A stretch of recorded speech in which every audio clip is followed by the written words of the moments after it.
নমস্কার বন্ধুরা, তোমরা সবাই কেমন আছো? আশা করি তোমরা সকলে খুবই ভালো আছো। আমিও ভালো আছি। আজকে তোমাদের সাথে কিন্তু একটা আমার খুব পছন্দের রেসিপি নিয়ে চলে এসেছি। আজকে রেসিপিতে আছে কিন্তু কচু পাতার টক। এই গরমের মধ্যে এই টক হলে আর কিছুই লাগে না, তো মন প্রাণ জুড়িয়ে যায়। চলো তাহলে দেখিয়ে নিই কীভাবে আমি করলাম। প্রথমে কচু পাতাগুলোকে ধুয়ে খুব ভালো করে পরিষ্কার করে নিলাম বেসিটি। তারপর কি লবণ দিয়ে শুধু সেদ্ধ করতে হবে, একটুখানি জল দিই, আর কিছুই না। যতটা পারবে হাই ফ্লেমে একদম সেদ্ধ করে নেবে। আমি কিন্তু উনুনে করেছি, দেখতেই পাচ্ছ উনুনে কিন্তু আঁচটা খুব ভালো হয়, তাই জন্য যতক্ষণ থেকে না খুব ভালোভাবে সেদ্ধ হয়ে যাচ্ছে ততক্ষণ কিন্তু সেদ্ধ করে নিতে হবে। অবশ্যই নেড়ে চেড়ে দেবে, নালে কিন্তু তলায় লেগে যেতে পারে, তাহলে কিন্তু মানে টকটা খারাপ হয়ে যাবে। লেগে গেলে কিন্তু পোড়া পোড়া গন্ধ হবে। আর কিছুই করতে হবে না, যতক্ষণ অবধি না খুব ভালো করে সেদ্ধ হয়। সেদ্ধ হয়ে গেল এরকম খুন্তির সাহায্যে হোক বা ঘুটনি দিয়ে, ডাল ঘোটার দিয়ে ওটাকে ম্যাশ করে দিবি আর কি, খুব ভালো করে মিহি করে।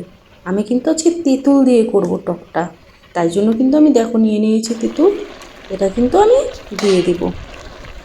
অবশ্যই তেঁতুলটা পরিষ্কার করে নেবে, একটু জল দিয়ে ধুয়েও নেবে। আমি কিন্তু এবার তেঁতুলটা দিয়ে খুব ভালো করে মিক্স করে নিচ্ছি।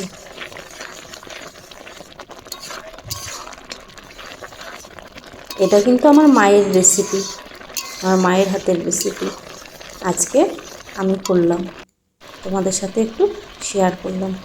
তারপর কিন্তু দিয়ে দেবো হলুদ গুঁড়ো। এখানে কিন্তু খুব মশলা বা তেল তেল তো একদম ইউজই হবে না। এটা খাওয়াও হেলদি, আর গরমের মধ্যে এটা খেলে একটা শান্তিও আসে, একটা মনে একটা তৃপ্তি ভরে খাওয়া যায় গরমে কচু পাতার টকটা হলে। যে হলুদ গুঁড়ো দিয়েছিলাম, আর একটুখানি দিয়ে দিব কিন্তু আমি ধনে গুঁড়ো, আর একটুখানি রসুন বাটা, ব্যাস।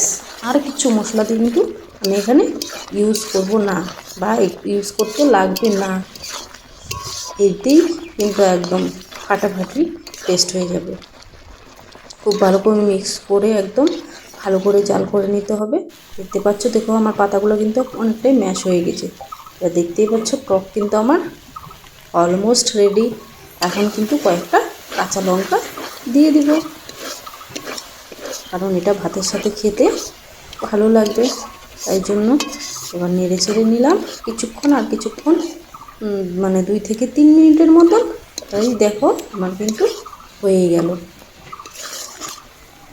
কমপ্লিট। এবার কিন্তু আমি নামিয়ে নেব। নামিয়ে নেওয়ার আগে কিন্তু একটুখানি চিনি দিয়ে দিব টেস্টটাকে ব্যালেন্স করার জন্য, যেহেতু এটা টক তাই এটা ব্যালেন্স হয়ে যাবে এই চিনিটা দিলে। বাস এইবার নামিয়ে নেব, হয়ে গেল। দেখতেই পাচ্ছ কতটা সুন্দর আমার কিন্তু তেঁতুল দিয়ে কচু পাতার টক একদম রেডি। এবার গরম গরম ভাতের সাথে নিয়ে নাও, কিন্তু সাথে কিন্তু লঙ্কা নিতেই হবে।